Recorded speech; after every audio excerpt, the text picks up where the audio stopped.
All right, Jesse on Fire, welcome back to the channel. So, we're going to talk about Max Rohskopf getting cut from the UFC. All right, I have some thoughts on this, and this is one of those very rare topics where I can see it both ways, equally decisively. Right? I can see where it's completely wrong, and I can completely see where it's right.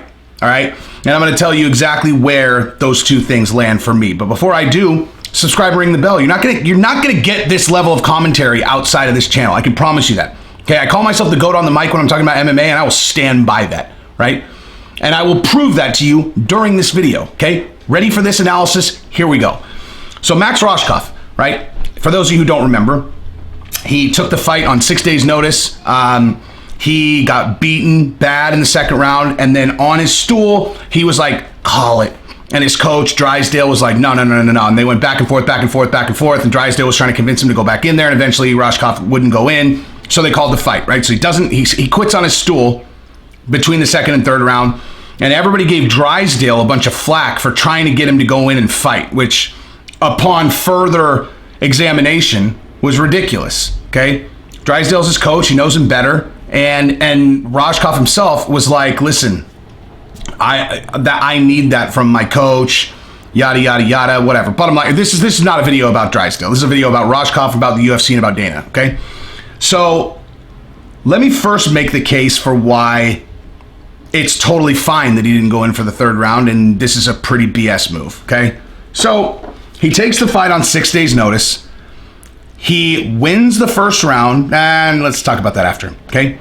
He's not in perfect shape, and he gets beaten in the second round. He's out of gas. He's hurt. He's getting punched in the body. He's getting punched in the head. I have been in fights, many fights. I have been punched in the head. I've been punched in the body. It is very unpleasant, okay?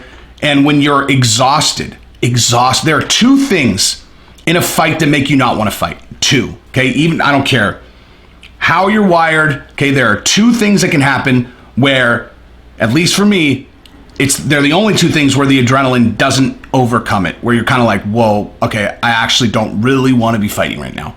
One, utter exhaustion.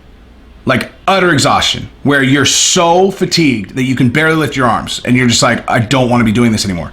Two, getting hit in the nose, okay? Or directly in the solar plex. So I understand he was exhausted and he was getting hurt. Like hurt. Not like, like people say hurt as if it's like just a word you say. Like him personally, physically hurt. And he knows if he gets up and goes out there, the outcome, he already knows what it's going to be. He's too tired to fight. He's going to get beat up. He's going to go down. That's it. He's going to get finished. Okay? So demanding that he go in there for the third round, given that he took it on such short notice and he was for sure going to get beaten and lose, I don't think that's reasonable. And I think cutting him as a result of it, it's pretty messed up, right?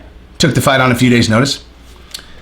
So I think it's messed up. I think, Ariel made a really good point on Twitter. He was like, I think that if someone takes a short notice fight, they should be guaranteed another fight. Because you're helping the UFC, right? They have a gap. They have a gap in their roster, or the gap in the fight card. They need someone to take the fight on 6 days' notice. He steps up, okay? He should be guaranteed a second fight. I agree with Ariel on that, right?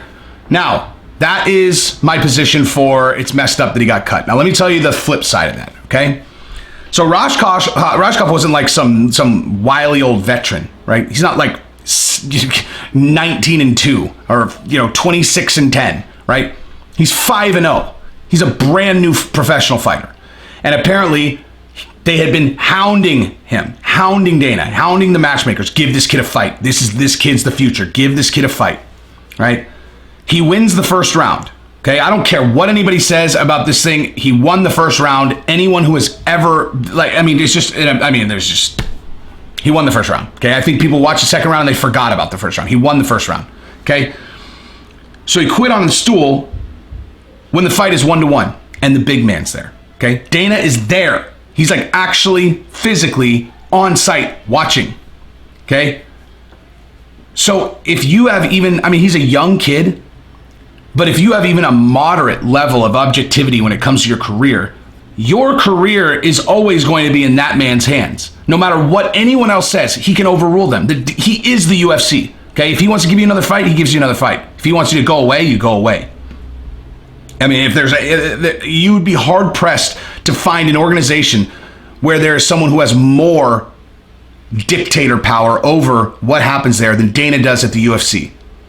And so Dana knows you're the next big thing and you're 5-0. He knows. And I don't think it's unreasonable for him to consider it a slap in the face for a kid to not go out in the third round, right? And so all the things I said before are totally true. You can't throw a rock at if you're not going to go take the punches, you don't get to throw a rock at the kid. But that doesn't mean that there aren't repercussions for that decision. And the repercussions are he got cut from the UFC. Okay. Now that doesn't mean that he's never going to fight in the UFC again. People act like that's the end of his career. Okay. What they're probably saying is they're like, the kid's not ready. Right. I mean, honestly, I read Ariel's thing and Ariel acted as if like that's the end of his career. It's like, dude, the kid's not ready. Go prove it. If he goes, Dana knows his name now, right? Dana knows his name. So if the kid goes and he rattles off 3 wins in a row, 3 first-round submissions, continues wrecking fools with the full camps, and he's fighting in good promotions, he'll be back in the UFC.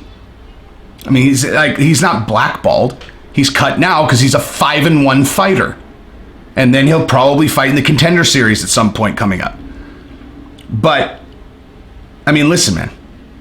If you ever see me, if someone knows Dana, please send him this video. Just chop it to this point right here where I say, Dana, I would never quit between rounds for you. Okay? You can put me in any role. You want me negotiating contracts? You want me matchmaking? You want me to just fucking carry your liquor around in a plastic cup, walking around on knee pads?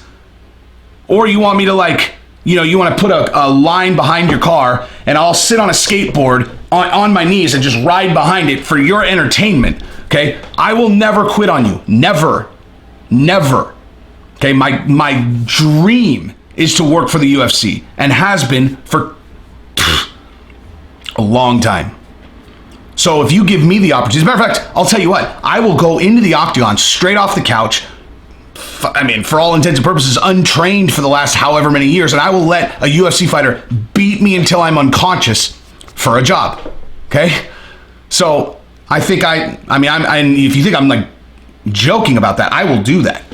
So I feel like it's safe for me to throw a rock at Rohskopf that he didn't get off the stool, because he should have shown Dana he would go out on his shield, right? And what did I say? Go back and look at what my video was about when I said that people throwing rocks at Drysdale for trying to get him to fight. What did I say?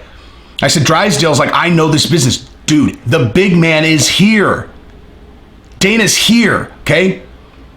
And you guys that live in this world where I don't know, that there are these universal truths that supersede CEOs and organizations. That's not the way the world works, okay? The world is just okay, if there were no people on Earth, do you know what it would look like? It'd look like a bunch of animals running around in the jungle, okay? The way that things happen, the way that every single thing happens is the result of a decision that a human being makes, or a collective group of human beings. So when you've got the human being who has your life in your hands, sitting in the octagon side, your thought process should be priority number 1, what does he think? Priority number 2, self-preservation, as far as I'm concerned. So if that sounds enticing to you, Dana, if you think that I'm just talking shit into the into the camera, do I look like a guy that says things I don't mean? Because I don't, okay? Drag me behind the car. I don't even need to be on a fucking skateboard. Put me in there with Francis. Maybe not Francis. Put me in there with most guys, and I'll take a beating, okay? And then afterwards, I'm going to hold you to that fucking job, though, okay? I'm not doing this shit for my health. Anyway, yeah. So if you like the content, subscribe, ring the bell. And Dana, if you like the content, put me on and I'll do this content for you all day long. I will be a propaganda arm for the UFC or just for Dana White. DanaWhite.com, whatever the fuck you want. Anyway, subscribe to the channel, ring the bell. Love you guys. Thank you guys for the support. Peace.